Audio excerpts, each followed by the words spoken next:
नमस्कार दोस्तों, मैं दीपक कुमार गुप्ता आपका अपने YouTube चैनल पर हार्दिक स्वागत करता हूं। आज हम पढ़ने जा रहे हैं पररूप संधि। पररूप संधि किसे कहते हैं? जहां अ प्लस ए या ओ वर्ण स्थित हो तो दोनों के स्थान पर रूप ए अथवा ओ आदेश होता है। अवर्ण का क्या हो जाता है? लोप हो जाता है। यह अवर्ण किसका होना चाहिए? यह उपसर्ग का होना चाहिए। ठीक है, तो अब हम प्रारंभ करने जा रहे हैं पररूप संधि। पररूप संधि का सूत्र है एंगी पररूपम। पररूप संधि विधायकम सूत्रम स्यात्। प्रश्न आएगा तो आपको उत्तर देना है एंगी पररूपम। पररूप संधि विधायक सूत्र कौन सा है? एंगी पररूपम। क्या कहता है ये? अवर्णांत उपसर्ग हो, यानी कि पूर्व में क्या होना चाहिए? ऐसा उपसर्ग होना चाहिए जिसके अंत में अवर्ण हो। अवर्णांत, अवर्ण हो अंत में जिसके, ऐसा उपसर्ग हो। और उससे परे एंग आदि धातु, एंग आदि मतलब एंग हो आदि में जिसके, ऐसी धातु होनी चाहिए, ऐसा धातु रूप होना चाहिए जिसके प्रारंभ में एंग यानी ए हो अथवा ओ हो। ए भी हो सकता है, ओ भी हो सकता है। यदि ऐसी अवस्था हो तो पूर्व प्लस पर दोनों वर्णों के स्थान पर रूप एक आदेश होता है। पूर्व में कौन होगा? तो पूर्व में तो अ होगा और पर में कौन होगा? एंग आदि धातु होगी। तो एंग आदि धातु में या तो ए होगा, तो अ प्लस ए बराबर पर रूप ए आदेश होगा। एक स्थिति ये बनेगी। एक बनेगी अ प्लस ओ बराबर पर रूप मतलब बाद वाला रहेगा और पहले वाला गायब हो जाएगा। तो बाद वाला ओ है तो ओ गायब हो गया, ओ रह गया और अ गायब हो गया। इसी प्रकार अ प्लस ए में पर रूप कौन है? ए आदेश होगा और अ गायब हो जाएगा। इस तरह से जहां पर रूप ए ओ आदेश हो उसे कौन सी संधि के? तो जहां पर रूप ए ओ आदेश हो उसे कौन सी संधि कहते हैं? पर रूप संधि कहते हैं। अब उदाहरण देखते हैं।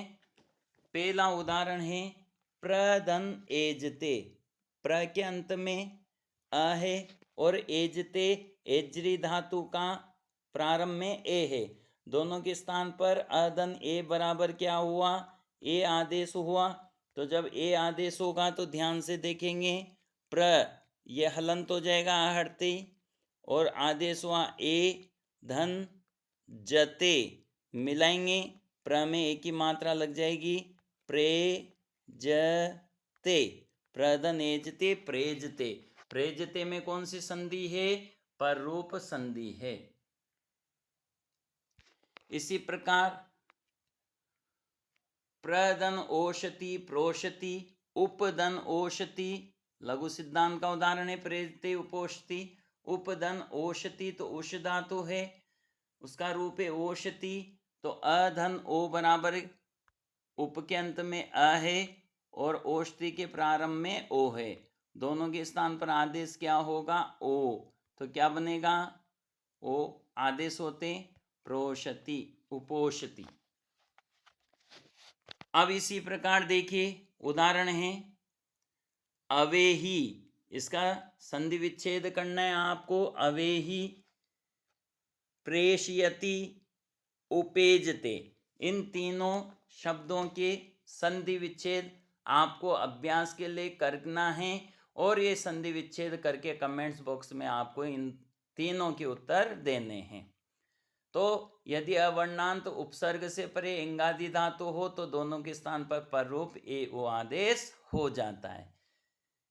इसके अलावा एक और वार्तिक है जो पर रूप संधि को कहता है, प्रसिद्ध वार्तिक है और उसके उदाहरण पूछे जाते रहे हैं।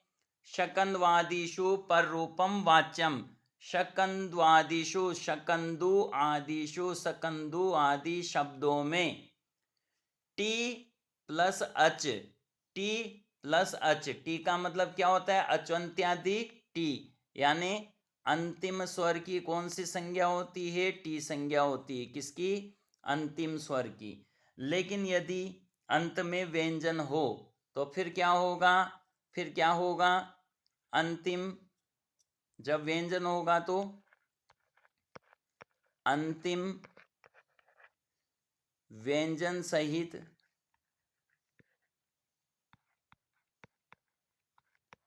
अंतिम स्वर की टी संज्ञा होती है, अंतिम स्वर की।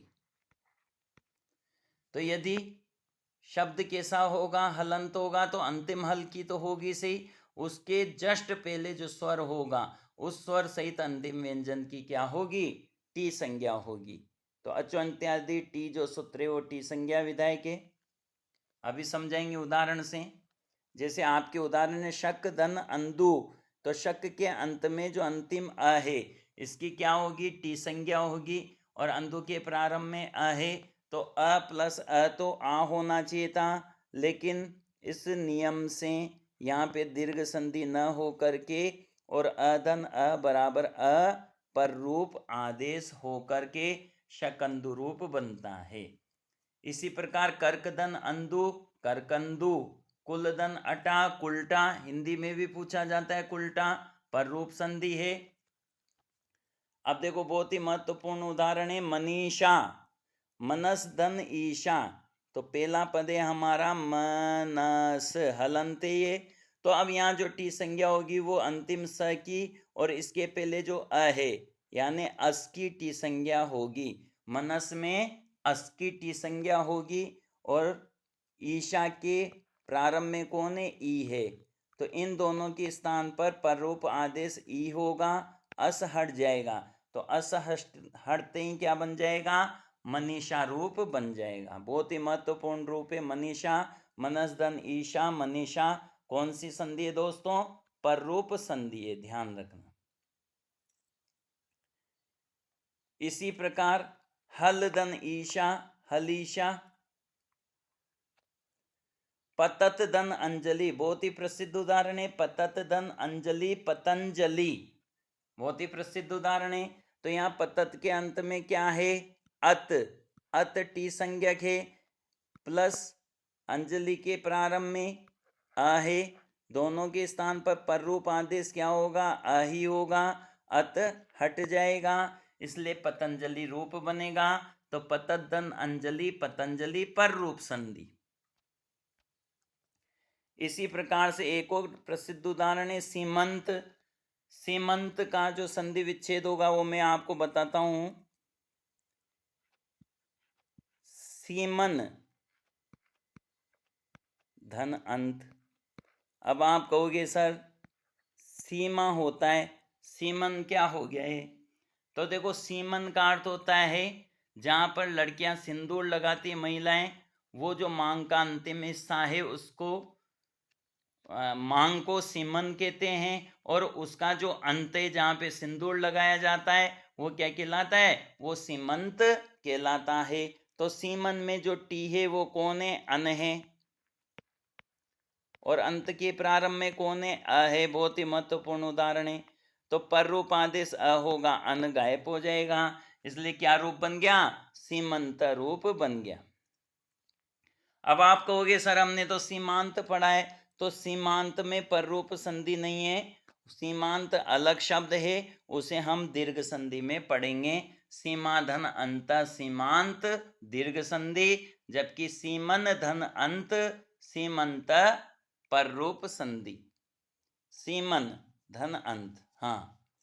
इसी प्रकार एक और उदाहरण है मारतंड, ध्यान से देखें। एक उदाहरण है सारंग। दो उदाहरण दिए हैं हमने, दोनों उदाहरण आपके अभ्यास के लिए हैं। इन दोनों का आप संधि विच्छेद करेंगे और संधि विच्छेद करके कमेंट बॉक्स में बताएंगे।